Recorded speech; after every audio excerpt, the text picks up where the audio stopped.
करने वाले हैं chapter number 5 that is coordination compounds from NCERT.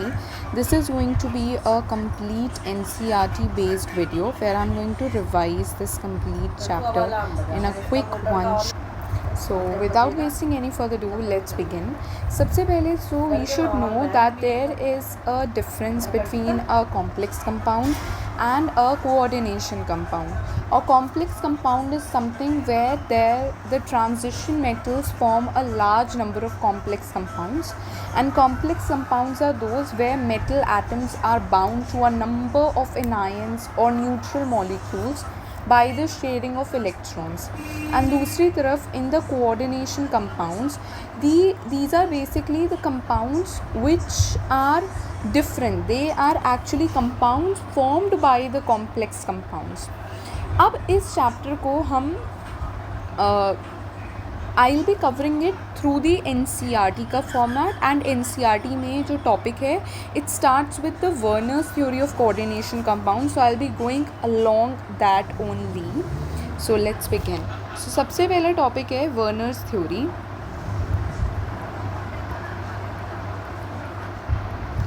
Werner's theory actually had too many postulates. One of its very important postulate was the concept or the difference between the primary valency and the secondary valency. So what is a primary valency?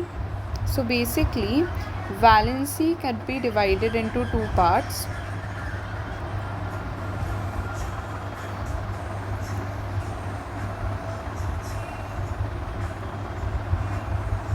Number 1 is primary and number 2 is secondary.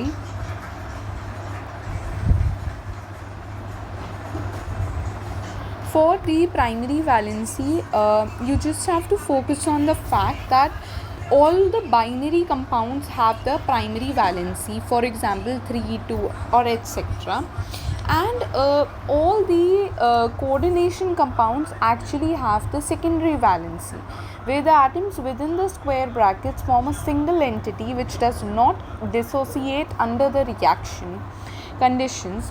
That is called secondary valency for the number of groups bound directly to the metal ion.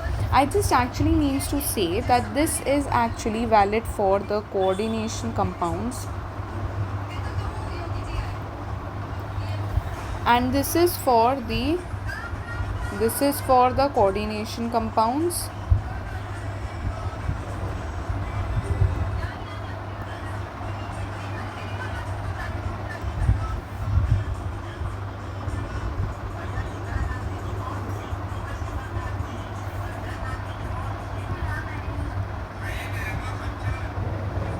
For example CrCl3, CoCl2 और PdCl2. सो यहाँ से directly you can find out कि यहाँ से इसकी valency क्या आ रही है. It would B +2. यहाँ पे वैलेंसी क्या आएगी वंस अगेन +2 एंड यहाँ पे वैलेंसी क्या आएगी +3. So this is actually what we are finding. We are finding the oxidation number. Clear? We actually found out the oxidation number.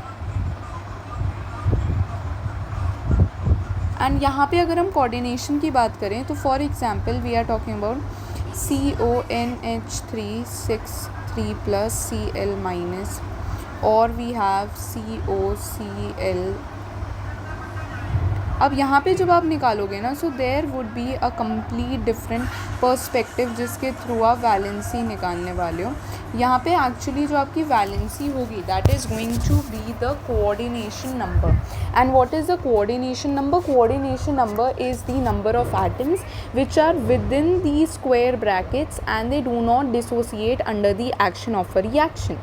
And यहाँ पे if I talk about what will be the coordination number of the metal, because metal की valency की बात हो रही है यहाँ पे. Let me just clarify it. Metal की वैलेंसी की बात होगी in all the compounds. So यहाँ पे what would be the coordination number? It would be 6, because यहाँ पे ये जो कोबाल्ट है it is going to be it would be trapped by the electron cloud of 6 what you might say 6 ions or anions whatever. So यहाँ पे इसका जो valency होगी it is going to be 6 and it is going to be the secondary valency. and that is actually the number of atoms, number of, you might say, the ligands. These are actually called the ligands and we are going to learn about that. इसीलिए मुझे NCERT का जो sequence है, I don't find it very cool because यहाँ पे बहुत सारी ऐसी चीज़ें हैं which is after that but there's importance is more here.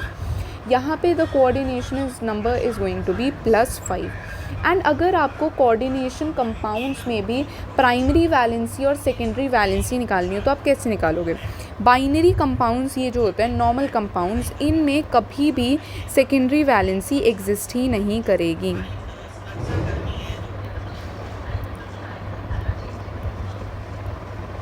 ठीक है. एंड अगर हम बात करें इन सच कंपाउंड्स तो यहाँ पे आपकी जो सेकेंड कोऑर्डिनेशन कंपाउंड्स की अगर हम बात करें, सो कोऑर्डिनेशन कंपाउंड्स में both of the things is going to exist, right. इसको भी I am just going to copy and I will place it here.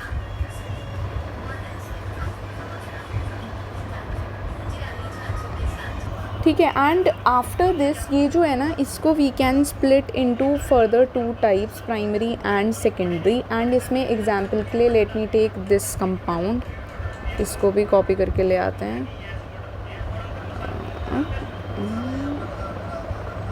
ठीक, इसको यहाँ रखते हैं and now let me show you. तो यहाँ पे एक हो जाएगी आपकी प्राइमरी एंड एक इसी तरीके से यहाँ पे हो जाएगी आपकी सेकेंडरी. अब सेकेंडरी लिखने की जगह ही नहीं बची. स्मार्ट.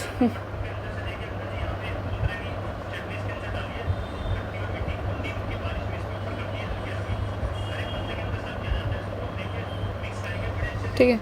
एंड यहाँ पे आ गया आपका सेकेंडरी.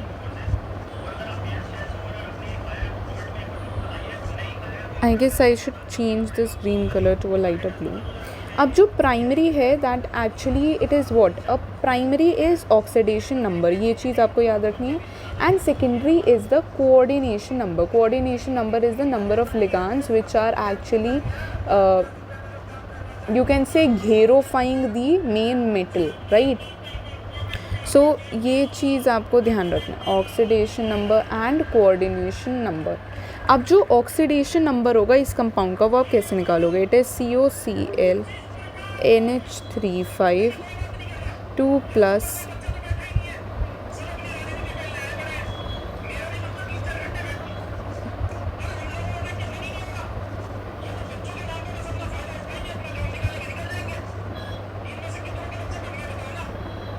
ठीक है.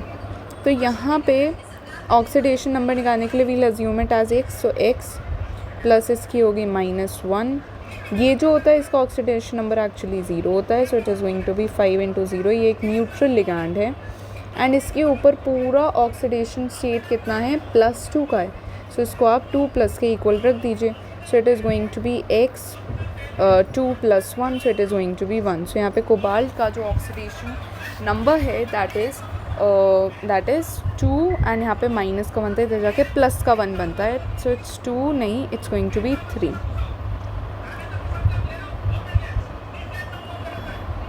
एंड यहाँ पे अगर आप देखोगे, अब आपको कोऑर्डिनेशन नंबर बताना है तो कोऑर्डिनेशन नंबर यहाँ पे डायरेक्टली क्या है, यहाँ पे कितने लिगांड्स ने उसको घेरा हुआ है. तो एक तो क्लोरीन है, chlorine is a different ligand and यहाँ पे 5 और भी हैं. सो द ऑक्सीडेशन नंबर यहाँ पे भी आपका 6 ही आएगा एंड यहाँ पे आपका ये हो जाएगा 6, राइट. तो इतनी चीज़ क्लियर होनी चाहिए. उसके बाद we can move forward and यही था all about these 2 normal things. अब जो वर्नर की थ्योरी थी ना, उसमें यही सारे कॉन्सेप्ट्स थे कि in coordination compounds metal shows types of linkages which can be of 2 types, primary and secondary. The primary valencies जो हैं these are normally ionizable and they are satisfied by the negative ions. जो secondary valencies होती है वो non ionisable होती हैं और इन्हें सेटिस्फाई करता है नेगेटिव आयंस या फिर न्यूट्रल मॉलिक्यूल्स जैसे कि NH3 था यहाँ पे. The secondary valency is equal to the coordination number and is fixed for a metal. The ions or groups bound by the secondary linkages to the metal have characteristic spatial arrangements corresponding to different coordination numbers. अब जो special arrangements होती हैं these are called the coordination polyhedra and these can be of tetrahedral, octahedral, square planar. These are one of the common polyhedras you observe actually. The species within the square brackets are the coordination entities or the complexes, and the ions outside the square bracket are called counter ions. तो यहाँ पे 2-3 words आए हैं which I am just mentioning. Number 1 is counter ion, ठीक है. Number 2 is coordination entity.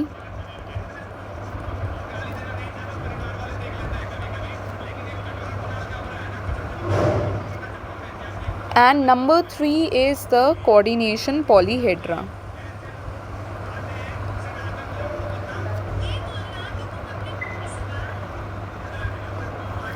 अब let me right a compound. For example हमने एक कंपाउंड उठाया इस तरीके का, तो इसमें आप एक चीज़ देखोगे कि यहाँ पे आपके पास एक स्क्वायर ब्रैकेट है. अब जो भी एंटिटी इस स्क्वायर ब्रैकेट के अंदर है, जो भी स्पीशी इस स्क्वायर ब्रैकेट के अंदर है, उसको हम बोलते हैं coordination entity. So this complete is a coordination entity. Everything inside a square bracket.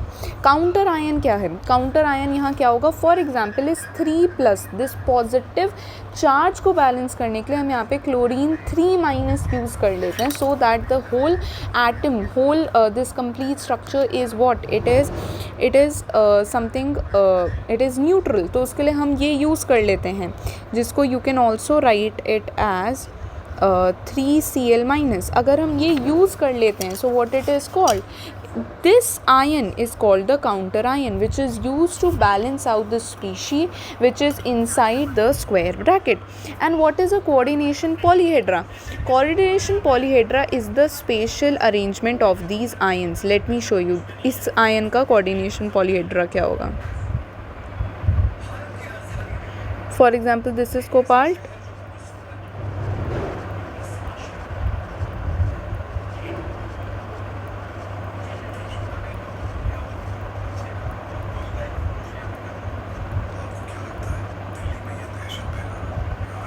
So this complete, ये है यहाँ पे हमारा कोऑर्डिनेशन पॉलीहेड्रा. एंड ये कोऑर्डिनेशन पॉलीहेड्रा, इसे हम किसका नाम देंगे? This is an octahedral polyhedra. And मैंने इसे ऑक्टाहेड्रल क्यों बोला? Because there are 6 different species or ligands which are actually घेरोफाइंग इट, which are enclosing it, therefore it is octahedral. अब यहाँ पे 3 टाइप की ज्योमेट्रीज होती हैं मेन जो हम पढ़ेंगे: square planar, tetrahedral and octahedral.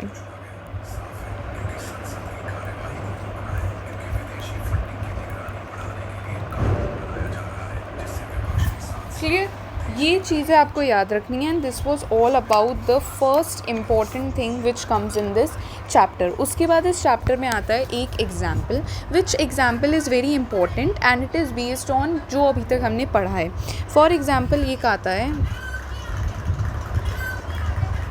PdCl2.4NH3 and ये बोला जा रहा है कि व्हेनेवर इसका एक एक्वा सोल्यूशन बनाया जाता है तो 2 मोल्स हैं AgCl के जो प्रेसिपिटेट होके फॉर्म होते हैं. क्लियर? तो अगर 2 मोल्स AgCl के प्रेसिपिटेट हो रहे हैं तो ये कंपाउंड किस में कन्वर्ट होने वाला है? It is going to convert into PdNH3(4) and बाहर कितने कंपाउंड आने वाले हैं? Cl2. क्योंकि जब बाहर 2 Cl होंगे यही तो किसके साथ रिएक्ट करेंगे? They are going to react with AgNO3 and 2 compound ये Cl इससे रिप्लेस होगा एंड ये क्या बनाएंगे? 2 मोल्स ऑफ AgCl. तो अब यहाँ पे हमें क्या बताना है? We have to talk about their secondary valency. तो यहाँ पे सेकेंडरी वैलेंसी कितनी हो गई? It is directly 4. This was the first part of example 5.1. Clear? अब आ जाते हैं हम सेकेंड पार्ट पे. सेकेंड है NiCl2.6H2O एंड इस बारी दोबारा से 2 मोल्स बने हैं. तो इसको हमें फिर इस तरीके से लिखना होगा कि वी हैव 2 मॉलिक्यूल और 2 atoms of chlorine outside and अंदर वाला जितना है फिर कोऑर्डिनेशन एंटिटी के अंदर जो भी बचा है, जितने भी लिगांड्स हैं, that is going to form the secondary valency. तो यहाँ पे भी सेकेंडरी वैलेंसी कितनी हो गई? 6. And this is secondary valency. क्या? नेक्स्ट हम आ जाते हैं. यहाँ पे मैंने 2 मोल्स बन रहे हैं एंड यहाँ पे आपकी सेकेंडरी वैलेंसी क्या थी? 4. ठीक. अब आ जाते हैं नेक्स्ट पे। नेक्स्ट है आपका थर्ड क्या है? थर्ड है PTCl4.2HCl और इसमें कितने मोल्स बन रहे हैं? 0 बन रहा है, मतलब सब कुछ इनसाइड है। So let's place everything inside and then check कि क्या बनने वाला है। एंड देन Cl4 भी आपका इनसाइड होगा, तो टोटल यहाँ पे आपके 6 मॉलिक्यूल्स हो गए, तो 6 आपकी हो गई वैलेंसी। अब यहीं पे आई am just drawing the line. Fourth आने वाला है 4NH3 एंड अगर आप इसको चेक करोगे इसमें आपका एक मॉलिक्यूल बन रहा है। So it's going to B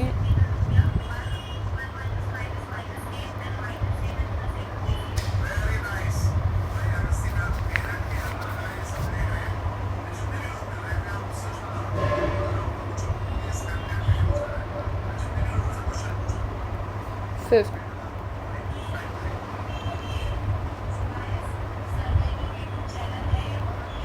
and यहाँ पे 0 आपका बनेगा।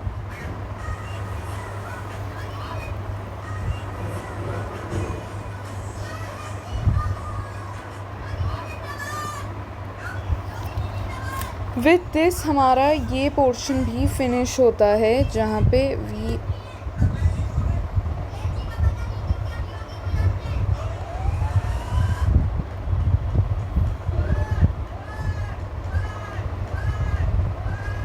ठीक है, आगे बढ़ते हैं and we are coming on to the next topic. Next topic यहाँ पे आता है there is something written about Werner. उससे पहले यहाँ पे एक क्वेश्चन आता है which is frequently asked, the difference between a double salt and a complex salt.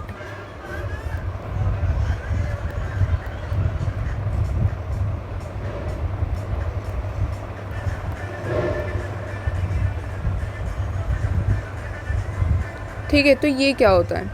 अब अगर हम डबल सॉल्ट की बात करें तो डबल सॉल्ट क्या होता है? Double salt, both double salt and complexes are formed by the combination of 2 or more stable compounds in stoichiometric ratio.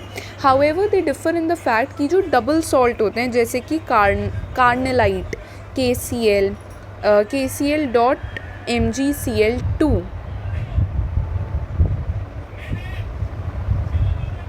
.6H2O, ये पूरा क्या है?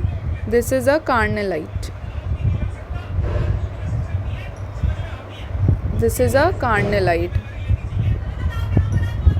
ठीक है, फिर आता है आपका मोहर सॉल्ट। मोहर सॉल्ट क्या होता है? FeSO4.NH4.2SO4.6H2O।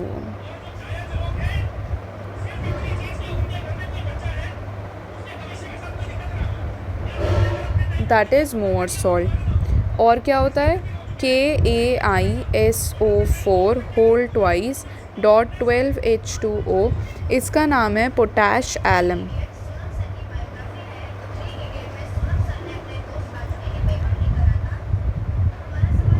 Dissociate into simple ions completely when dissolved in water.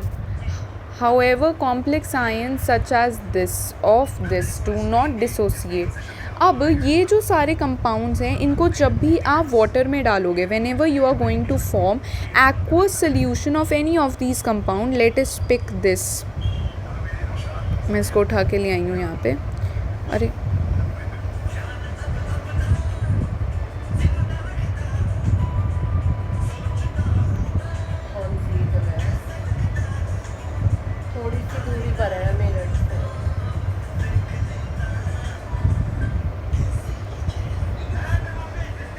ठीक है, अब इसका अगर हम देखें, अगर हम इसमें वाटर ऐड करें तो इनिशियली ये जो कंपाउंड है ये किन से बना है?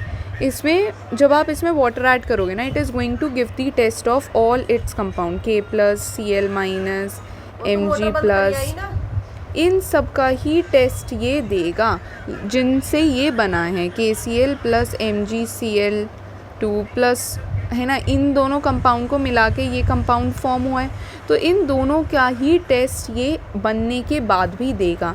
That is called simple salts या फिर डबल सॉल्ट्स, जो वाटर में डालने के बाद डिसोसिएट होते हैं and they give the test of their constituent ions. But जो कॉम्प्लेक्स सॉल्ट्स होते हैं they do not give the test of their ions. For example, अगर हम एक कॉम्प्लेक्स सॉल्ट का एग्जाम्पल लें, तो कॉम्प्लेक्स सॉल्ट का एग्जाम्पल है K4FeCN6। तो ये जो है when you add it into water, ये कभी भी डिसोसिएट नहीं होगा Fe2+ या Cn- आयंस में जो इसे होना चाहिए। It won't dissociate into any of it, therefore it is a complex salt. अब इसके बाद हम आ जाते हैं इंपॉर्टेंट डेफिनेशंस पे, जिसमें से कुछ I have already covered, coordination counter ion, coordination entity and coordination polyhedra. उन्हीं के जैसे अब कुछ और इम्पॉर्टेंट डेफिनेशंस पर हम आने वाले हैं, ठीक है।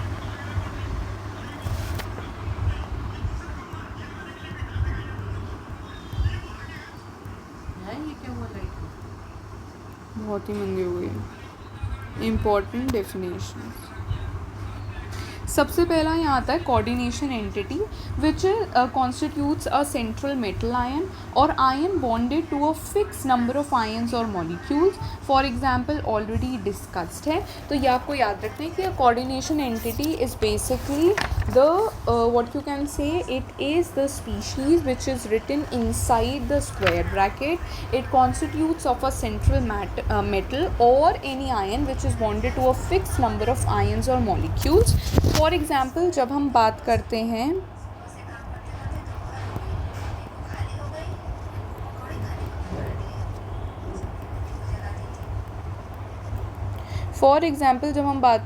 COCl3 NH3 bracket. अब यहाँ पर जो है, यहाँ पर आपका क्या है कि अब आप देखोगे कि यहाँ पे this is a coordination entity, this complete is a coordination entity, जिसमें से cobalt is the central metal and ये जो सारे डिफरेंट आयंस हैं, न्यूट्रल और अनायंस जो इससे कनेक्टेड हैं, these are all called the ligands. क्योंकि जो हमारा नेक्स्ट आने वाला है that is the central atom और ion.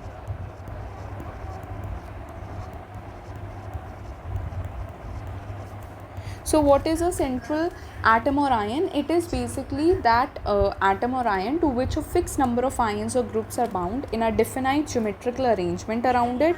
It is called a central atom or ion. इसकी example भी आप यही use कर सकते हैं। And the central atoms and ions are also referred to as Lewis acids. Why they are called Lewis acids? Because they have positive charge and they attract negative or neutral species here. So what is a central atom or an ion? It is the central atom or ion is the atom or ion to which a fixed number of ions or groups are bound in a fixed geometrical arrangement and that is in the coordination entity, ठीक है, and it forms the coordination entity. तो यहाँ पे this is the central metal and ion and this complete is the coordination entity.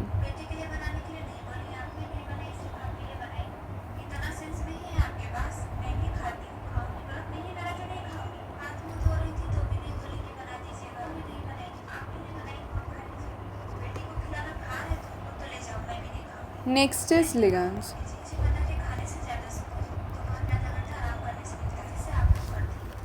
Ligands is basically the ions or molecules bound to the central atom or ion in the coordination entity are called the ligands. These can be simple ions or can be small molecules. They can be larger molecules or even macromolecules such as proteins. तो यहाँ पे आपके ligands कौन से हैं? So यहाँ पे जो आपके ligands हैं वो ये हैं।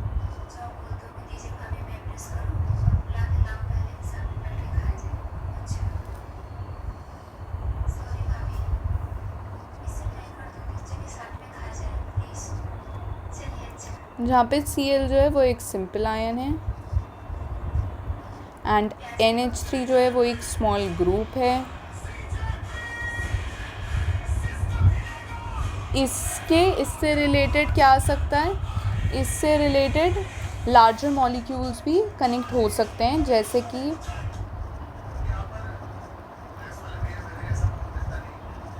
इस तरीके के लार्जर सिमेट्रिकल ग्रुप्स भी कनेक्ट किए जा सकते हैं।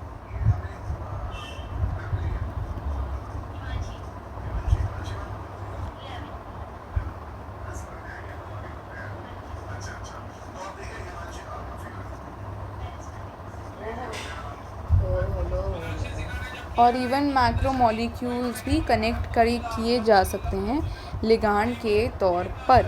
इसके बाद लिगैंड्स जो होते हैं these are of different types. सबसे पहले आता है unidentate. Unidentate when a ligand is bound to a metal ion through a single donor atoms, that is called unidentate. तो यूनिडेंटेट क्या होता है? When there is a single donor.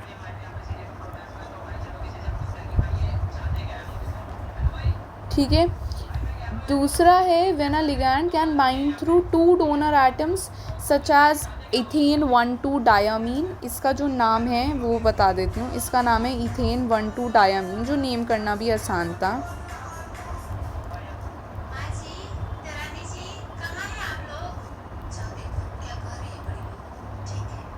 And ethane 1,2 diamine जो है इट इज़ डाइडेंटेट बिकॉज यहाँ पे it has to donor atoms, right?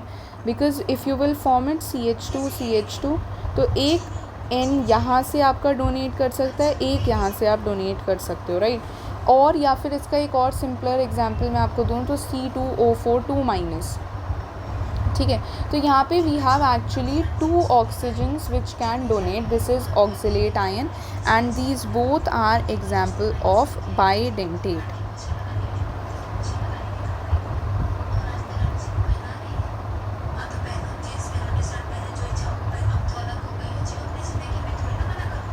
Bidentate या फिर didentate because they have two donor atoms. Clear?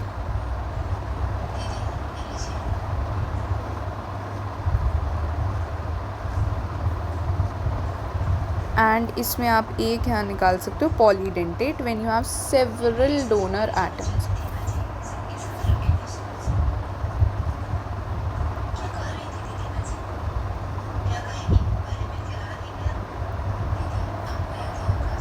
अब सेवरल डोनर एटम्स किस में होते हैं? अब इसमें एक बहुत ही इंपॉर्टेंट एग्जांपल आता है EDTA4-, जिसके बारे में मैं एंड में अच्छे से कम्प्लीटली बात करूँगी। ये जो है ये एक बहुत इंपॉर्टेंट हेक्साडेंटेट लिगैंड है, मतलब इसमें 6 ऐसे साइट्स हैं जहाँ से डोनेशन इज़ पॉसिबल। सो ये आपको एक एग्जांपल याद रखना है कि EDTA4- is a hexadentate ligand. It can bind through 2 nitrogen and 4 oxygen atoms to a central metal ion. Now, when a di or polydentate ligand uses its 2 or more donor atoms simultaneously to bind a single metal ion, it is said to be a chelate ligand. So, what is a chelate ligand? तो अब यहाँ पे एक और type of ligand आपको देखने को मिल गया है, that is a chelate ligand.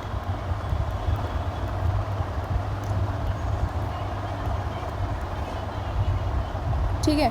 तो चिलेट लिगैंड क्या है? Chelate ligand is basically when the polydentate or the didentate ions actually combine to they actually form didentate. Poly and didentate ligands use their donors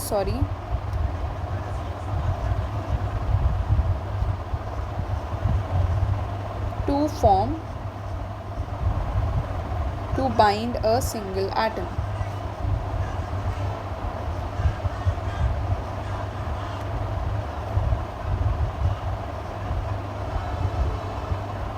next हमारे पास आता है denticity. Denticity is the number of such ligating groups is called the denticity of the ligands. तो जितना ज़्यादा मतलब क्या number है जिसमें दीज आर एक्चुअली कंबाइनिंग और they are forming the chelate. तो यहीं से आपका एक वर्ड और निकल के आता है डेंटिसिटी.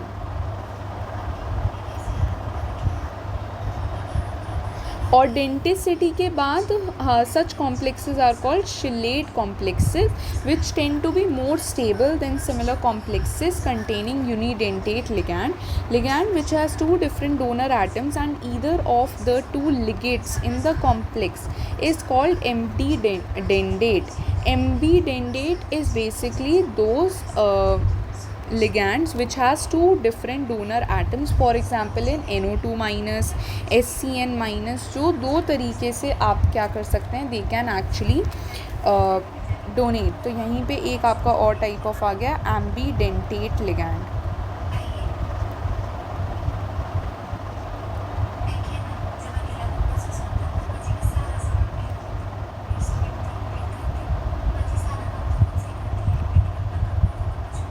ठीक है, जैसे कि NO2 माइनस अगर हम देखें तो NO2 minus two different position से डोनेट कर सकता है. कैसे, इसको आप स्प्लिट कर लो इन दो में. ठीक है, अब देखो एक आएगा NO double bond O and यहाँ से फॉर एग्जांपल इस तरीके से ये मेटल से कनेक्टेड है. ठीक है, यहाँ पे जो मैं ये M बना रही हूँ दिस इज़ मेटल एंड एक ये कैसे कनेक्ट हो सकता है, you have double bond O, you have single bond O and ये सिंगल बॉन्ड O जो है this is connected to the metal.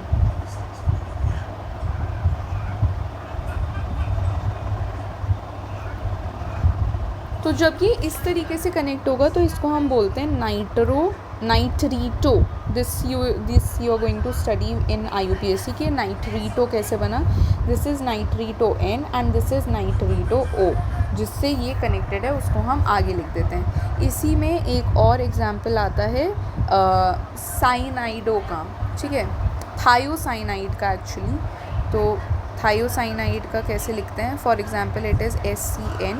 इसको भी आप दो पार्ट में स्प्लिट कर सकते हो. सो एक बारी SCN donates from the sulphur वाला पार्ट एंड एक बारी it donates from the nitrogen वाला पार्ट. तो ये जो सल्फ़र वाला पार्ट है we actually call it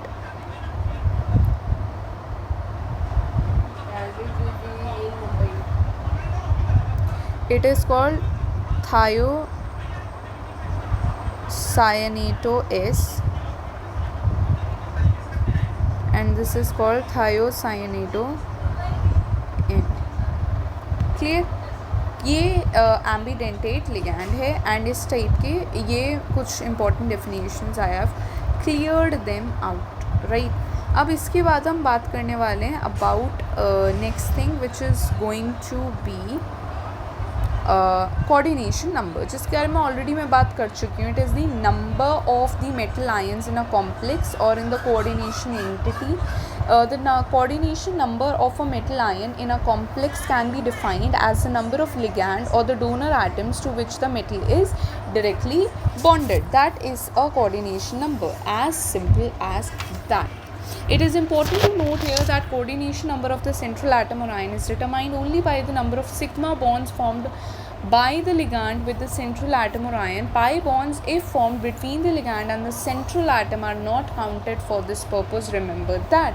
What is a coordination sphere? A coordination sphere is referred to that square bracket which actually encloses the ligands and the central metal or ion. The ionizable groups are written outside the bracket and they are called the counter ions. What is coordination polyhedron? Coordination polyhedron is actually the spatial arrangement of the ligand atoms which are directly attached to the central atom or ion. It defines a coordination polyhedron about the central atom. The most common one is the octahedral, square, planar, tetrahedral, etc. फिर उसके बाद कुछ और not so important are trigonal, bipyramidal and square pyramidal. तो this is what I am going to explain you next, जिसमें दो तीन चीज़ें आने वाली हैं.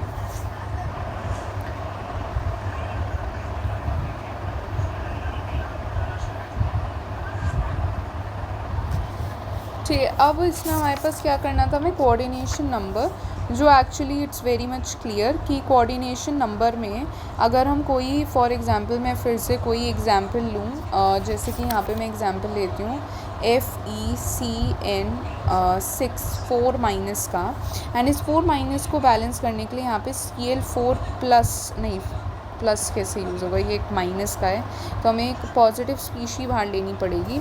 या फिर let me take a different compound, जैसे कि मैं यहाँ पे कंपाउंड ले लेती हूँ PTCl62-, ठीक है। तो अगर आप इस तरीके का कंपाउंड लेते हो तो इस कंपाउंड में जितना नंबर ऑफ लिगैंड्स हैं which are actually surrounding the central metal or the ion, that is called the coordination number. तो यहाँ पे कोऑर्डिनेशन नंबर हो जाएगा 6।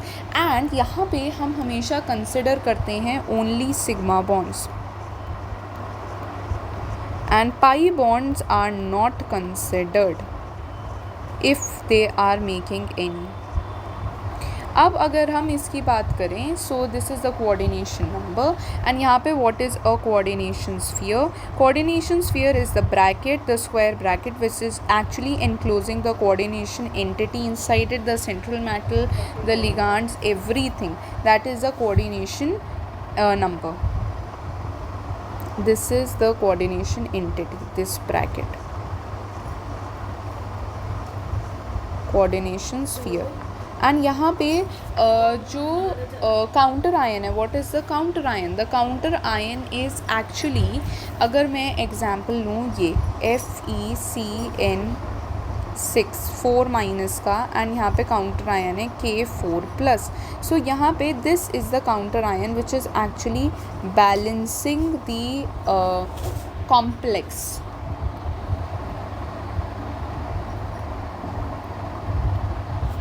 नेक्स्ट आता है coordination polyhedra, that is the specific geometry in which the ligands and the ligands are arranged around the central metal or the ion, that is a coordination polyhedron or the coordination polyhedra.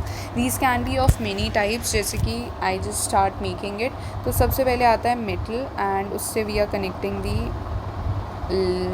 सबसे पहले wedge dash and straight line में I am placing it so that we can distinguish between the plane. But ऐसा करने के लिए kind of बहुत ज़रूरत नहीं है. जब इस टाइप से 6 लिगैंड्स कनेक्टेड होते हैं, if there are 6 ligands and this is absolutely clear कि यहाँ पे सिर्फ एक ही फॉर्मेशन होगा, that is going to be octahedral. उसके बाद if we talk about the next हमारे पास आता है टेट्राहेड्रल. टेट्राहेड्रल के नाम में ही है कि there are going to be 4 ligands. अब 4 लिगैंड्स जो है ना, ये 2 तरीके से प्लेस किए जा सकते हैं. यहाँ पे तो 6 लिगैंड्स थे तो ऑब्वियसली एक हो गया.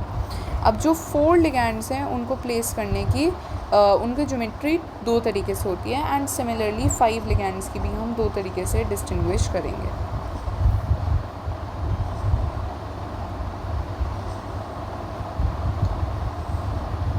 I'll remove these lines. तो सबसे पहले इसमें आता है कि if the ligand is placed like this, and mostly आपको यही देखने को मिलता है. So this is called tetrahedral. And if they are placed properly in a square, then this is square planar. अब इसमें आपके पास होते हैं 2, trigonal bipyramidal and square bipyramidal. Trigonal bipyramidal का फॉर्मेशन बिल्कुल टेट्राहेड्रल की तरह होता है, just there are 1 more ligand connected. And square planar का एकदम आपको स्क्वायर बनता हुआ दिखेगा स्क्वायर बाईपिरामिडल में.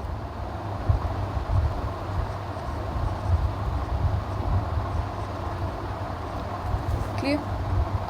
Let me just remove these lines.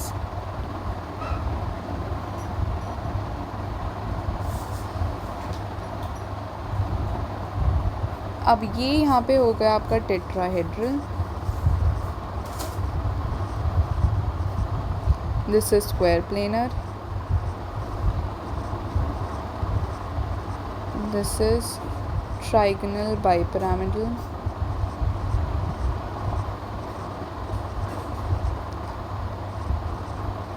And this is square bipyramidal.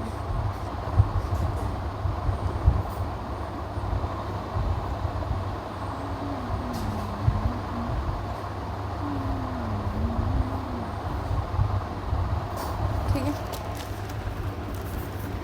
So these were, अब इसमें आता है oxidation number of the central atom. So the oxidation number of the central atom in a complex is defined as the charge it would carry if all the ligands are removed along with the electron pairs that are shared with the central atom. The oxidation number is represented by the Roman numeral in parenthesis following the name of the coordination entity.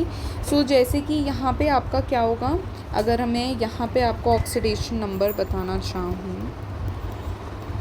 And oxidation number हम central atom की ही बात करते हैं.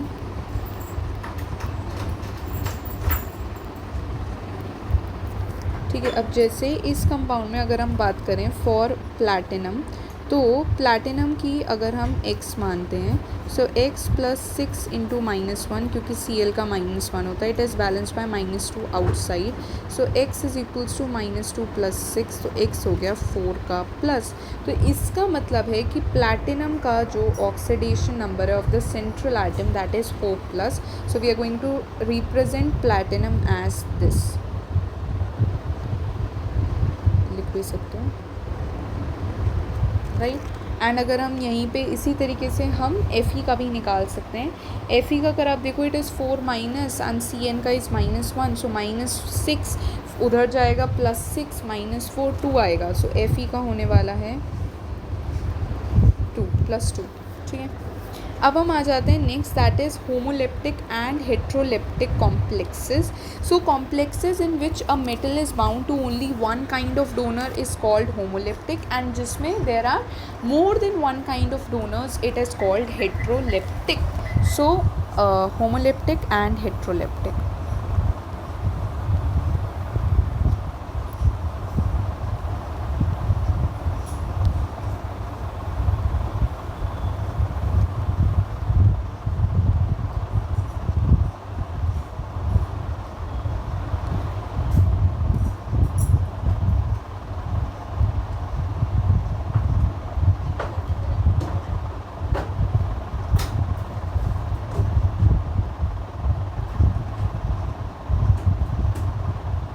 Call it ligands, actually that is a better word.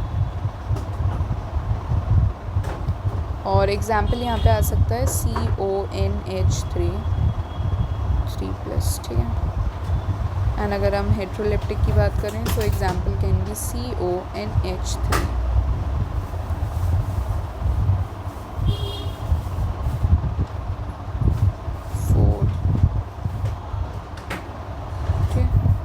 अब इसके बाद जो है हमारी सारी इंपॉर्टेंट टर्म्स कंप्लीट होते हैं, मतलब बेसिक जो इस चैप्टर का नाम है ना वो समझ आ गया कि इस चैप्टर में बेसिक चीज़ होने क्या वाली हैं, या मैं अगर इन टर्म्स का दोबारा यूज़ करूँ so they are actually clear to you कि ये टर्म्स हैं क्या. Whatever that is written in red can be asked as definitions, it can be asked in 1 mark, और that is something you should know by name कि हाँ this is something. And blue, yellow, rest of the colours are just use for explanation. So keep your focus on red color please. अब हम आ जाते हैं next topic पे, that is IUPAC nomenclature of such compounds and how we are going to name such compounds. तो कुछ rules हैं जिन्हें हम फॉलो करेंगे इस तरीके के कंपाउंड्स की नेमिंग करने के लिए. सबसे पहले nomenclature is important in coordination chemistry because of the need to have an unambiguous method of describing formulas and writing systematic names, particularly when dealing with isomers. The formulas and names adopted for coordination entities are based on the IUPAC nomenclature, which is the International Union of Pure and Applied Chemistry. Up formulas of mononuclear coordination entities. So mononuclear coordination entities, the formula of a compound is shorthand tool used to provide basic information about the constitution of the compound in a concise and convenient manner. Mononuclear coordination entities contain a single central metal atom, and the following rules are applied while writing the formulas. First, the central atom is listed first. The ligands are then listed in alphabetical order. The placement of a ligand in the list does not depend on its charge. Polyidentate ligands are also listed alphabetically. In case of abbreviative ligand, the first letter of the abbreviation is used to determine the position of the ligand in the alphabetical order. तो अभी तक हमने क्या पढ़ा है कि सबसे पहले हम सेंट्रल एटम को लिस्ट करेंगे, दूसरा हमने क्या पढ़ा है कि जो लिगैंड्स हैं उनकी नेमिंग होती है alphabetically.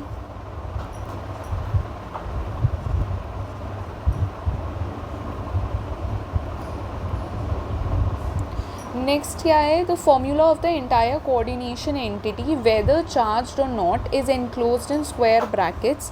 When ligands are polyatomic, their formulas are enclosed in parentheses. Ligand abbreviations are also enclosed in parentheses. तो complete formula जो है अभी these are writing for the formulas. ठीक है, अभी ये जो हम कर रहे हैं these are for the formulas and फिर हम naming का करेंगे. और जो कंप्लीट आपका what you can say the coordination entity है, कंप्लीट फॉर्मूला है for the entire coordination entity whether charge और not is enclosed in the square brackets. So coordination entity जो है वो जाता है आपका स्क्वायर ब्रैकेट्स में.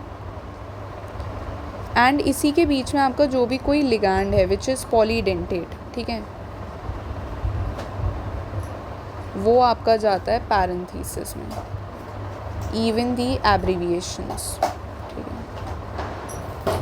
एंड जब हम यहाँ पे भी नेमिंग कर रहे हैं तो एब्रीविएशन का फर्स्ट लेटर कंसिडर करेंगे.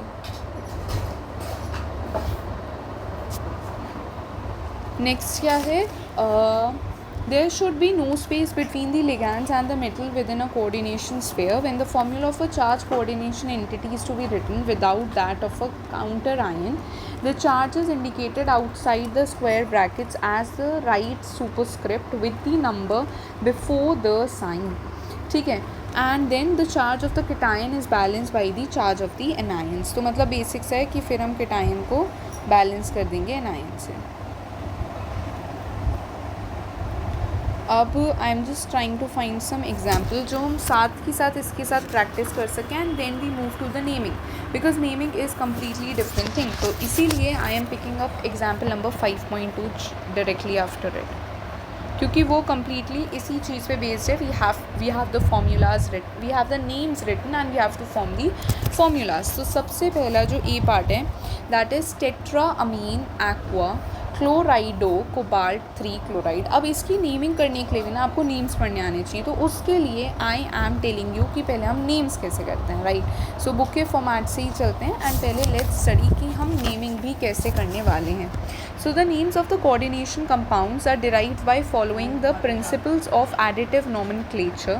Thus, the groups that surround the central atom must be identified in the name. They are listed as prefixes to the name of the central atom along with any appropriate multipliers. इतनी बात बहुत ही basic थी. अब हम आ जाते हैं naming पे. Number 1, the cation is named first in both positively and negatively charged coordination entities. तो cation जो है वो आपका फर्स्ट है.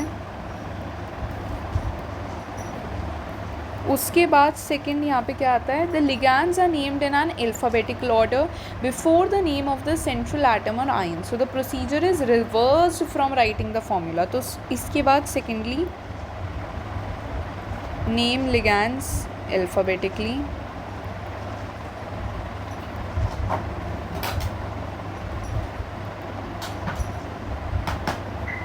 Name ligands alphabetically and then central atom. Third, name of the anionic compounds end in O. Those of neutral and cationic ligands are the same except aqua for H2O, amine for NH3, carbonyl for CO and nitrosyl for NO. While writing the formula of coordination entity, they are enclosed in brackets. Clear. तो इसमें आपको क्या ध्यान रखना है कि जब भी हम किसी एनायनिक लिगैंड का नाम लिखेंगे तो उसके नाम को हम ट्वीक कर देंगे. These are changed to end with O. जैसे कि मैंने आपको ऊपर बोला था ना कि कैसे दैट नाइट्रो NO2 जिसे हम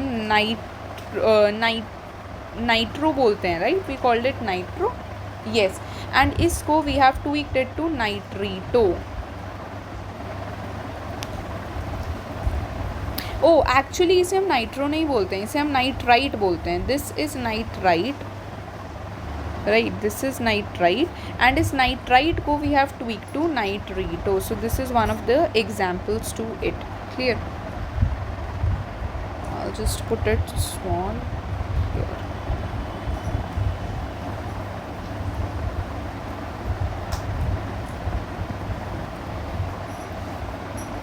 अब इसी में कुछ एक्सेप्शंस भी हैं. एक्सेप्शंस जैसे कि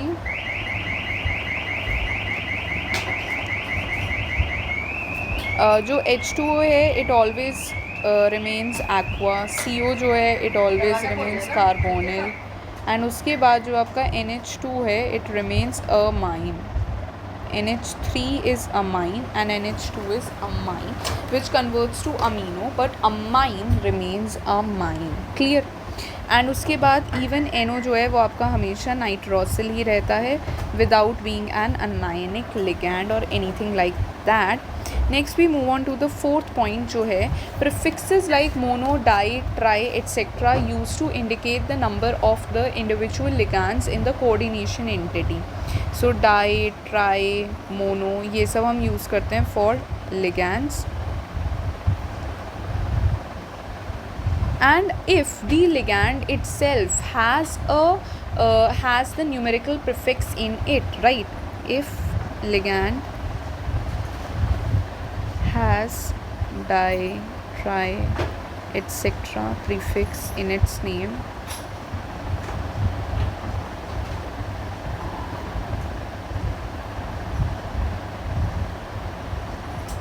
then we use bi, bis, then tris, tetrakis, etc. And these are usually placed in what? These are which they refer being placed in parentheses. and इस तरीके के फिर हम names को किस में रखते हैं? parentheses में रखते हैं. and such names are kept in parentheses. ठीक है. and let me underline this line because this is actually very important. इसमें change आया and यहाँ पे ये conversion to aqua. ठीक है. अब we are coming on to the fifth point, that is इससे पहले let me just give you example कि ये कैसे होता है. जैसे कि अगर हमारे पास एक कंपाउंड है NiCl2 PPH3 होल ट्वाइस इस तरीके से. अब जब आप इसकी नेमिंग करने जाओगे ना, so while you are going to name it, तो इसकी नेमिंग में अभी आपको इसी के ओके करेक्टली इसके बाद देखूँगी. Oxidation state of metal in cation, anion और न्यूट्रल कोऑर्डिनेशन कुछ भी है उसको हम किस में रिप्रेजेंट करेंगे? उसको हम रोमन में रिप्रेजेंट करेंगे. ठीक है, इन रोमन. एंड उसके बाद 6 is oxidation state of the, हाँ चाहे वो किसी से भी कनेक्टेड हो, इन एवरी केस, ये हर केस में लिखी जाती है. Last step, the complex ion is a cation. Anion के लिए हमने देख लिया अगर अनायनिक लिगैंड है so it is going to be अच्छा. अगर एनायनिक कॉम्प्लेक्स है, पूरा का पूरा एक एनायनिक कॉम्प्लेक्स है या एक न्यूट्रल कॉम्प्लेक्स है, तो उसके साथ कोई चेंजेस नहीं होंगे. बट यहाँ पे एक बहुत ही इंपॉर्टेंट पॉइंट आता है कि if the complete complex ion जो है वो आपका एक केटायन है, अगर आपका कंप्लीट कॉम्प्लेक्स आयन जो है इट इज़ अ केटायन, तो आप क्या करने वाले हैं? सो द जो मेटल है उसका जो नेम है, metal is named same as the element. मतलब मेटल जो है बिल्कुल उसका नाम सेम रहता है.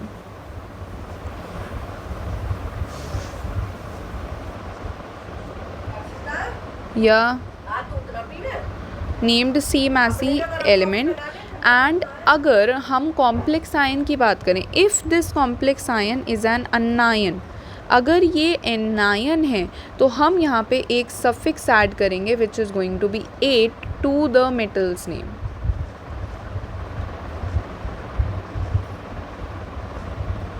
फॉर एग्जाम्पल अगर हमारा ये एक अनायन की तरह एंडअप होता है cobalt, so it is going to convert into cobaltate. Clear? It is going to convert into cobaltate. If there is Fe, and it is going to end up as an anion, so it is going to convert into ferrate. Clear?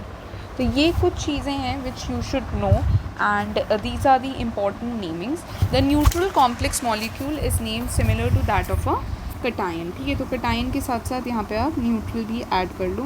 And इसके साथ साथ naming में एक और difference कहाँ आया था, anionic ligands में आपको याद रखना है, you have to add an extra O. अब कुछ नेमिंग्स करते हैं, जैसे कि ये वाली नेमिंग थी. ठीक है, अब देखो जब आप इसको नेम करोगे तो सबसे पहले हम किससे स्टार्ट करते हैं, we are going to start with the cation. तो कीटायन यहाँ पे कोई है नहीं, so we are going to start with the what in the alphabetical order. तो अल्फ़ाबेटिकल ऑर्डर के हिसाब से chlorine will come first and then ये जो पूरा कंपाउंड है this is actually called as triphosphine. It is called as triphenyl phosphine. इसका नाम है ये, जो आपको पता होना चाहिए.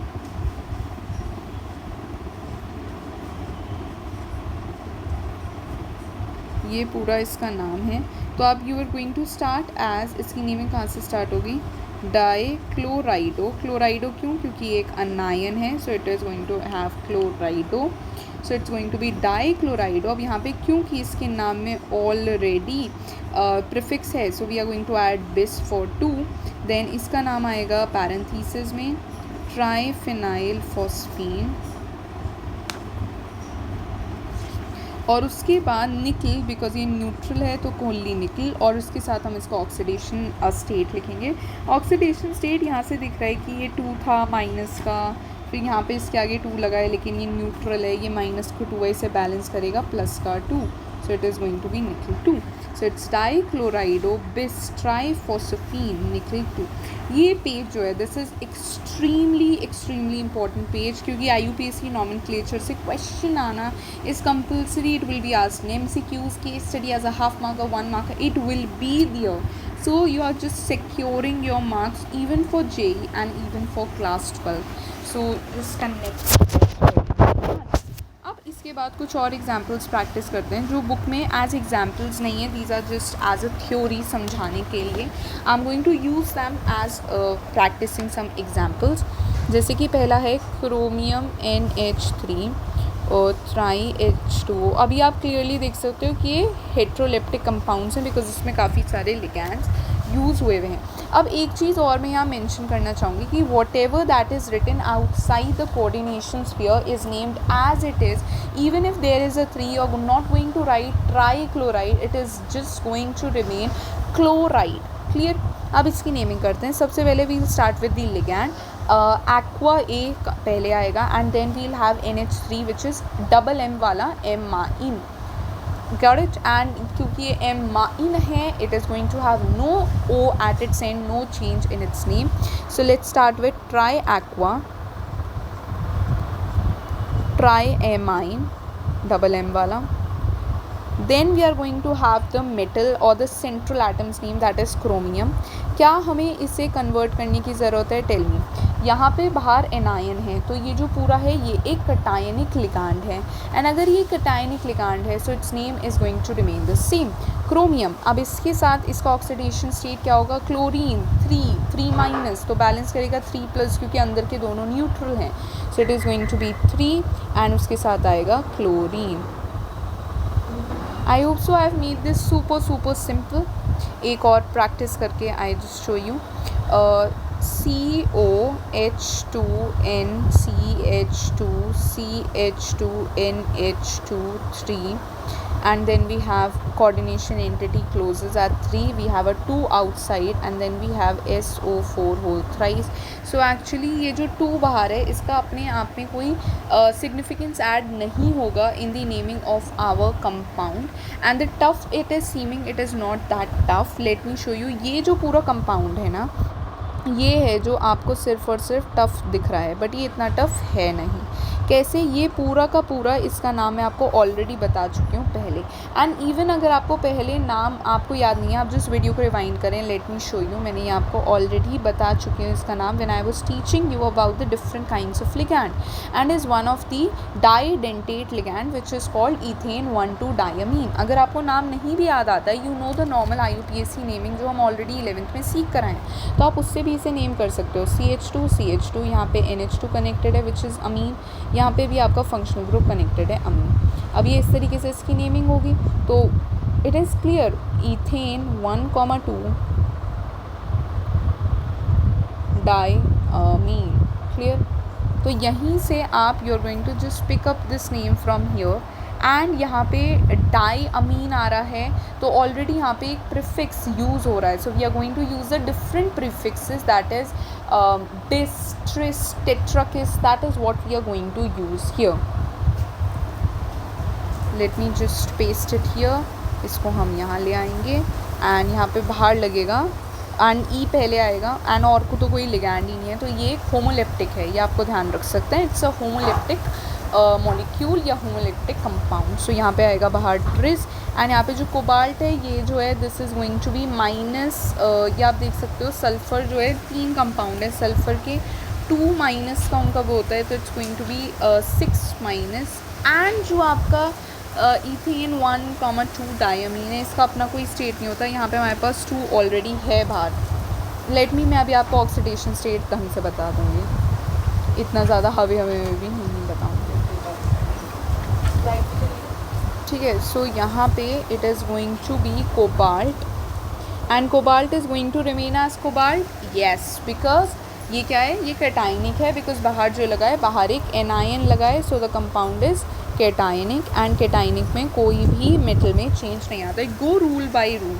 अब आप इसका ऑक्सीडेशन नंबर निकालो। ऑक्सीडेशन नंबर कोबाल्ट का फॉर एग्जांपल अगर हम x एज्यूम करें, इस पूरे कंपाउंड का होता है 0 × 3 एंड ये पूरा मल्टीप्लाइड बाय 2 है, then it would be equal to the oxidation number of this which is 3 × -2, sulfate का -2 होता है, so it is going to be 2x which is equals to -6, so x is equals to 3, x is equals to 3 and actually इसे balance करेंगे हम, तो you can just place it inside because ये पूरा 0 में जाएगा, it will form a neutral, so you just place it here, यहाँ पे लगा दो प्लस,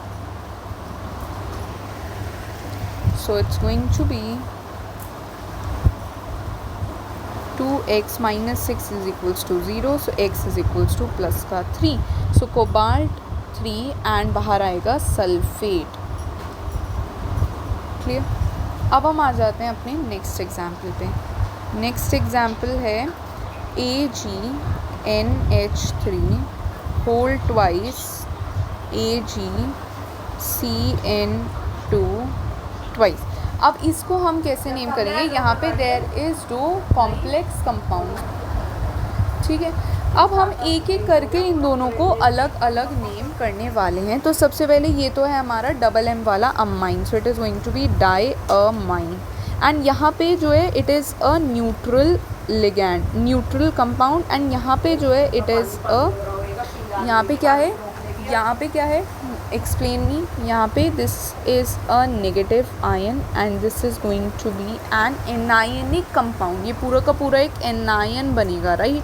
तो ये हो जाएगा हमारा एक एनायनिक कंपाउंड एंड क्योंकि ये एनायनिक है, सो रिमेंबर कि मेटल के एंड में 8 आता है। अब सिल्वरेट कुछ नहीं होता, Ag जो होता है it is silver, but silver से सिल्वर 8 कुछ नहीं बनता है, तो इसका जो नाम होता है विद दी 8 वाला factor, it is from its scientific name, that is argentate, so it is going to be argentate. clear? अब डायअमीन सिल्वर एंड यहाँ पे इसका ऑक्सीडेशन स्टेट क्या है 1, उसके बाद आपका आएगा डाई, दिस इज़ अनायन, तो अनायन में चेंज करोगे that is going to be cyanido and then you are going to have argentate and argentate के साथ आएगा 1। Clear? So this is diammine silver 1, dicyanido argentate 1। मैं एंड में आपको इम्पॉर्टेंट नेम्स एंड उनकी लिस्ट भी दे दूँगी so that we can revise through that. Notice how the name of the metal differs in cation and anion even through they contain the same metal ions. Clear? अब इसके बाद हम आ जाते हैं एग्जाम्पल 5.2 में, which is all about the different kinds of naming the formulas और forming the formulas.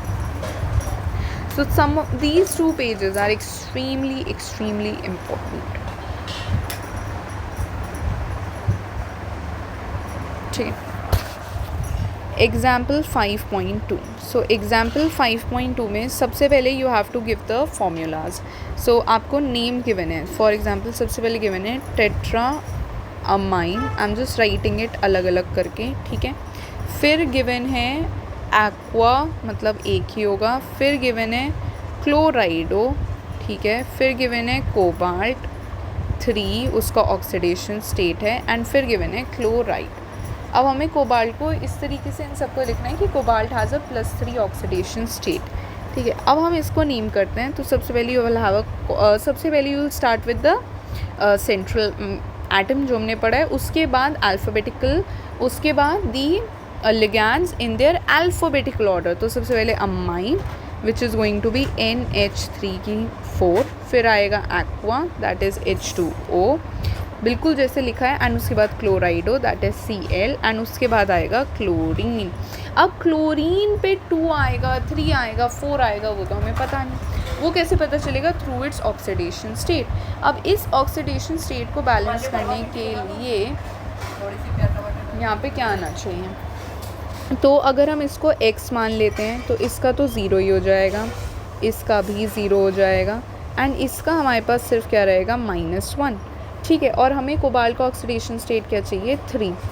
So x - 1 = 3, so x = 2। Therefore यहाँ पे नहीं, इसे ना ऐसे प्लेस करो, और हमें क्लोरीन का ऑक्सीडेशन स्टेट यहाँ नहीं पता है, सो इसे अज्यूम करो -1 × x, ठीक है।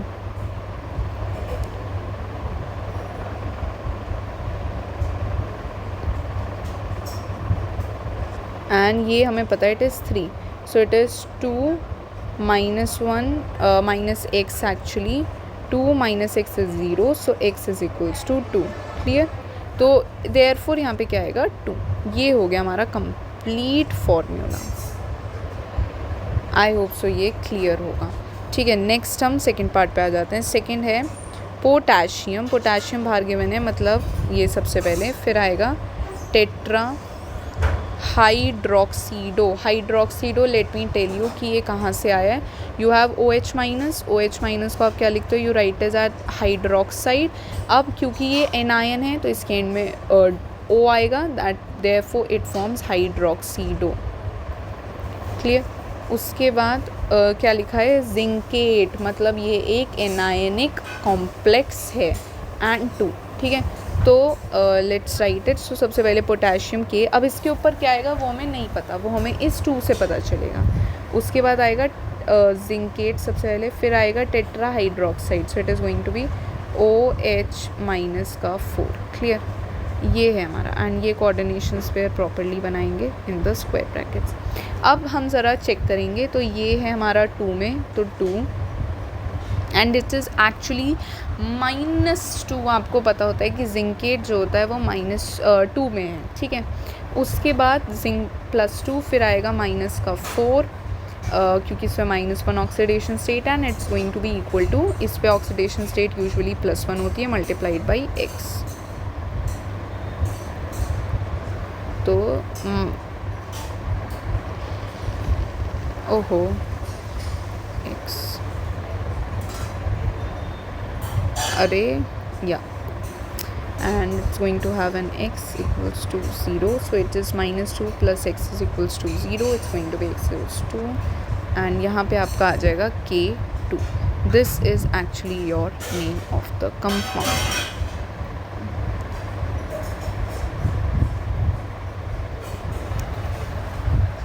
नेक्स्ट पे आते हैं थर्ड क्या कहता है? थर्ड है पोटासियम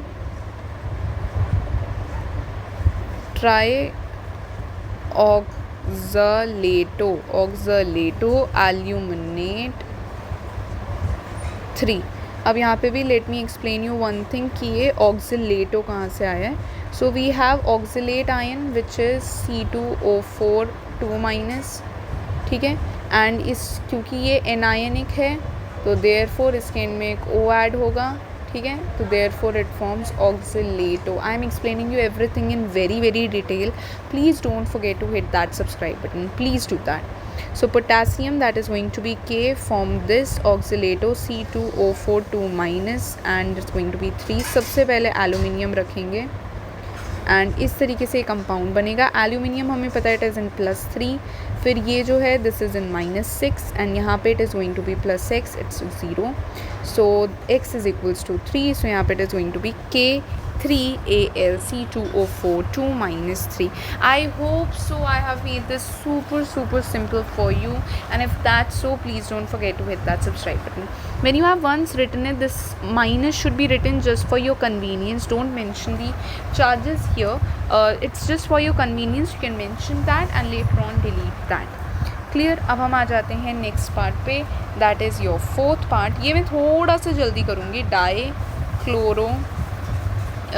क्लोराइडो एक्चुअली, ठीक है, क्लोराइडो, फिर bis, then you have ethane 1,2 diamine, and then you have cobalt 3. So this is, I'm going to do it in super quickly. So सबसे पहले we are going to have cobalt, then we are going to have ethane, dichlorido, right? You can have chlorido, so that is Cl2, and उसके बाद you have ethane 1,2 diamine, that is NH2 CH2 CH2 NH2, and इस whole bracket के बाहर आएगा 2, and this complete पे कौन सा charge आने वाला है, that is what we are going to see now. तो कोबाल पे +3 ऑक्सीडेशन स्टेट है, so this is 3 and this is 2, तो क्या बचा 1. सो यहाँ पे आएगा +1 का स्टेट आएगा. एंड +1 क्यों? बिकॉज ये कटायनिक कंपाउंड है, एंड इसका एक शॉर्ट फॉर्म भी होता है जिसे हम EN लिखते हैं, तो आप EN भी लिख सकते हो. It is validated even by the NCERT. Fifth I am also going to do quickly because काफ़ी सारे डिस्कस हो गए हैं, एंड अभी we have more chapter to do, and it's already 1 hour, but we have actually done it with great speed. Nickel 0, मतलब nickel जो है यहाँ पे it has no, you might say what, right. So सबसे पहले आएगा निकल, उसके बाद आएगा कार्बोनिल, तो इस पर आएगा 4, बिकॉज कार्बोनिल जो है वो खुद एक न्यूट्रल स्पीशी है, तो उसमें हमें कुछ बैलेंस करने की ज़रूरत ही नहीं है. This would be our compound. If you want to write 0 outside, right, don't write, ठीक है, बिल्कुल सिंपल. अब आ जाते हैं हम एग्जाम्पल नंबर 5.3 पे. एग्जाम्पल नंबर 5.3 में we have to write the names. तो सबसे पहला है PTNH3 whole twice Cl NO2, and that's how the bracket closes.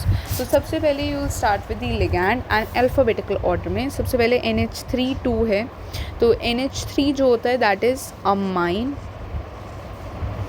फिर ये हो जाएगा आपका क्लोराइडो, एंड ये हो जाएगा आपका नाइट्रीटो, ठीक है. अब हम लिखेंगे, सबसे पहले आएगा amine, so it is going to be diamine, then we are going to have chlorido, then we are going to have nitrito, and then we are going to have platinum. अब क्या यहाँ पे प्लैटिनम आएगा? नहीं आएगा, यहाँ पे प्लैटिनमेट आएगा, बिकॉज ये यहाँ पे एक माइनस स्पीशी है इनसाइड. तो this makes the whole compound an anionic compound. तो ये कंप्लीट कंपाउंड क्या है? ये एक एनायनिक कंपाउंड है. एनायनिक कंपाउंड में मेटल के नेम के आगे 8 आता है. अब प्लैटिनमेट जो होता है, क्या अब यहाँ पे प्लैटिनमेट आएगा? क्या NO2 न्यूट्रल है? Just think over it. No, actually not. तो यहाँ पे जो NO2 है, इसका माइनस का charge is going to balance the chlorine का charge, so it's just going to remain platinum only. It is going to remain platinum only, and as it remains platinum only, अब platinum के आगे we are just going to write the oxidation number. और oxidation number यहाँ क्या है? You can just directly सी कि एक minus का चार्ज इसका एंड एक चार्ज इसका आएगा, so it is going to be +2 का charge. It is going to be +2 का charge. x - 1 - 0, so it's going to be x is equals to 2. So it's going to be platinum 2. अब यहाँ पे एक चीज़ और आप ऐड कर सकते हो for a better naming, that is this is nitrito N. मैंने यहाँ पे आपको बताया था ना अबाउट नाइट्रीटो N के बारे में when we were talking about ligands. I have told you here nitrito N है बिकॉज यहाँ पे एन है through which the metal is getting connected. So here you can actually add this was actually a very tricky naming and this can cause mistakes in the exam losing your mark. So be very very careful about how you are naming the compounds.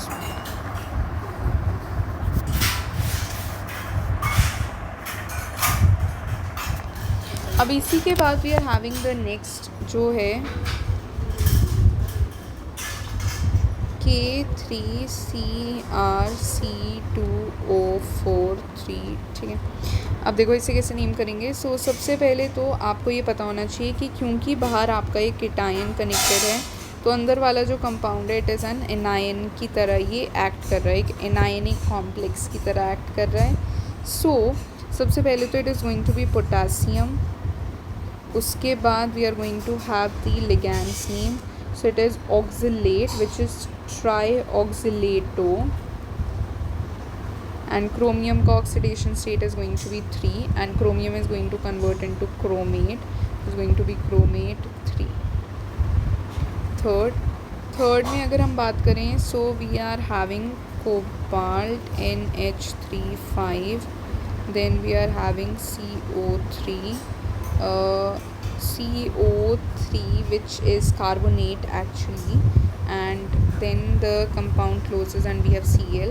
So क्योंकि यहाँ पे आपका एक anion connected है तो ये आपका cation होने वाला है. So no nothing at the end. So we are going to start with ये है आपका अमाइन एंड ये है. सो अमाइन ही सबसे पहले आएगा. So it is going to be penta amine. Then we are going to have carbonato. अब इस पे ऑक्सीडेशन स्टेट कितना हो गया, यहाँ पे कितना था x, देन कार्बोनेट पे -2 होता है. So -2 then -1 equal 0. So x equals to 3. It's going to be cobalt 3 fluoride. Okay. Then we have fourth which is going to be HgCOSCN4. ठीक है, अब यहाँ पे आपको पता होना चाहिए कि SCN क्या है. इट इज़ थायोसायनेट एंड ये S से कनेक्टेड है. सो दिस इज़ SN में लगता है, not as a prefix. And this is your cobalt and this is mercury. And mercury जो है वो आपका एक पॉजिटिव आयन है, इट इज़ अ केटायन. तो यहाँ पे आपका this is going to act as हाँ तो क्या होगा ठीक है. तो अब ये यहाँ क्या बन जाएगा, this will form mercury.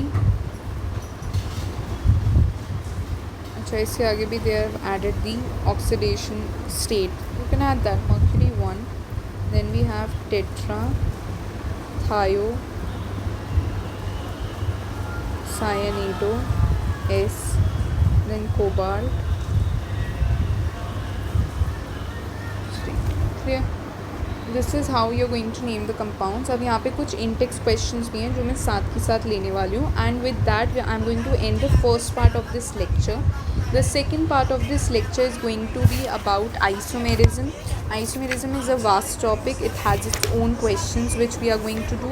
And after isomerism we have the valence bond theory, we have the crystal field theory, we have the colors, we have the limitations, bondings and much more about that. So वो सारी चीज़ें हम करने वाले हैं and it is going to be super important lectures. I'm going to planning to complete this chapter in about 3 lectures or 4 lectures. This is going to be the first part. More would be coming soon. तो अब सबसे पहले हम करने वाले हैं question number 1 and this is in-text question according to the new book. This is page number 25.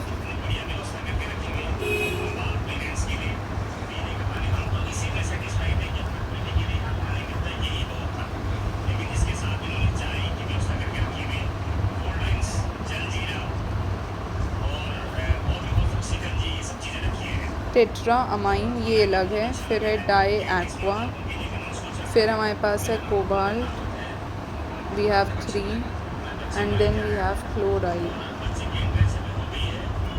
ठीक है. So tetramine diaqua cobalt 3 chloride. So अब आप इसे लिखोगे कैसे. सबसे पहले you will start with the central atom. So it's going to be cobalt. Then you are going to have tetramine, NH3, and then water. अब क्लोराइड पे क्या आना है वो we'll check. So this is 3. ये सब ज़ीरो है तो ये तो क्लियर हो गया. This is going to be Cl3. ठीक है. Number 2 that is potassium tetra cyanido nickelate 2. ठीक है. तो this is going to be सबसे पहले के बाहर, फिर अंदर आएगा nickelate that is Ni, and then you have tetracyanido that is Cn minus की पावर 4. ये बंद हो गया. अब ये जो 4 है this going to balance it. तो यहाँ पे लेट्स अज्यूम कि +1 oxidation state multiplied by x. This is +2, this is -4 equal 0. x -2 is 0. So x is 2. तो यहाँ पर आ जाएगा 2. क्लियर. नेक्स्ट की बात करते हैं.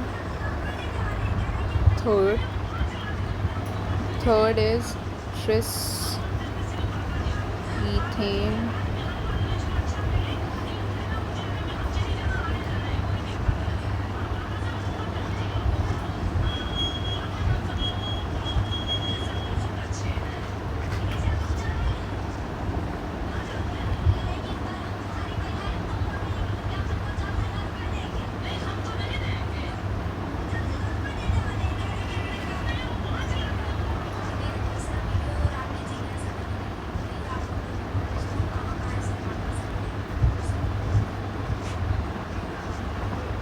या फिर you can also write as anyone is correct. amine, then we have bromido, then we have chlorido, and then we have nitrito, then we have N. Nitrito N is NO2. Then we have platinate.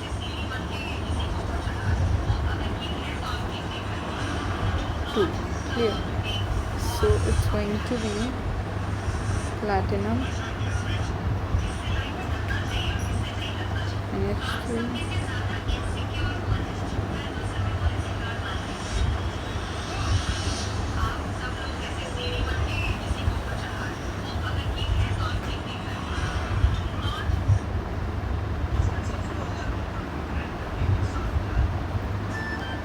क्योंकि यहाँ पे ये क्या है.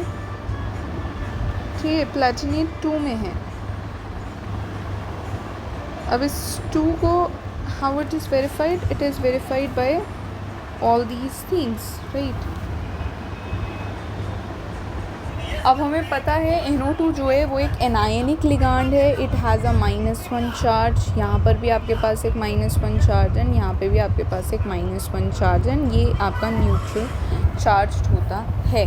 तो इसका name जब आप करेंगे so how you going to name the fourth part. We are actually it's a tricky part and that is where most of the students गलत नेमिंग कर देते हैं. So this is how it is named actually. And अगर आपको इसे ये याद रखना कि जितने भी ग्रुप वाले लिगैंड्स हैं, लिगैंड्स इन ग्रुप,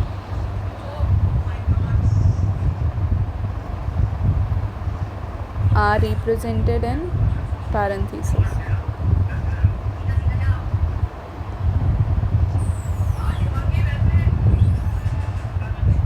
ठीक है. अब इसी में आपको याद रखना है कि जो आपका NO2 है. अब आप इसको कैसे रिप्रेजेंट करोगे कि यहाँ पे इस पर 2 है तो उस दिखाने के लिए आपको एक माइनस का साइन बाहर लगाना पड़ेगा. प्लैटिनेट 2 दिखाने के लिए कैसे -1 -1 -1 अंदर है. ठीक है. अब आपको अगर इसे बैलेंस आउट करना है एक -1 बाहर देना पड़ेगा जिससे अंदर जो है वो +2 आ जाए प्लैटिनम पे. क्लियर. अब आता है इसका 5th पार्ट. करा देना. We have dichlorido then we have bis, फिर दोबारा से वही ईथेन 1,2 डाईअमाइन। अब ठीक है, then we have platinum 4 and then we have nitrate. Clear? So it is going to be something as, सबसे पहले प्लैटिनम, फिर आएगा dichlorido Cl2, then NH2 En whole twice, then बाहर आएगा नाइट्रेट।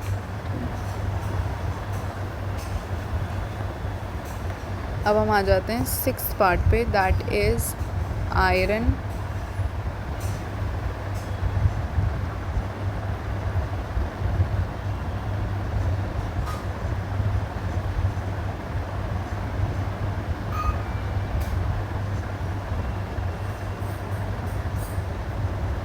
ठीक है, अब यहाँ पे नाइट्रेट पे क्या आएगा वो देख लो एक बारी। प्लैटिनम पे जो है वो 4 है, this is 0, this is -2, this is 4, so 4 -2 and nitrate पर -1 plus 0 -1 is 0, so this is going to be 2 - 1 that is 1, it's going to be 1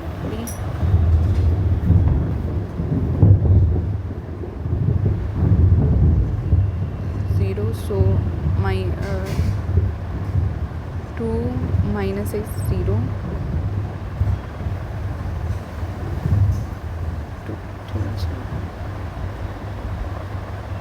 इसे इस तरीके से हम लिख देंगे। ठीक है, और ऊपर तो I guess I have written the names and everything before that. Let me just check. So it is going to be NO3. Okay, sorry, nitrate is NO3, it is not NO2. NO2 is nitrite. Yeah, something like this. I hope so it's very clear. So it's going to be Fe, तो बाहर आ गया, फिर आएगा ferret Fe हेक्सासाइनाइडो, सो इस तरीके से -6 + 2, अच्छा वो लिखा हुआ है उसका ऑक्सीडेशन स्टेट बाहर ही, so it's going to be Fe 3 था यहाँ पे, check, it was iron 3, yeah it's iron 3, so it's iron 3, तो यहाँ पे आएगा 3 बाहर आ जाएगा एकदम पूरा टोटल। हैंड वॉश करिए देखिए मैं गैस बंद करी आई ना कढ़ाई को।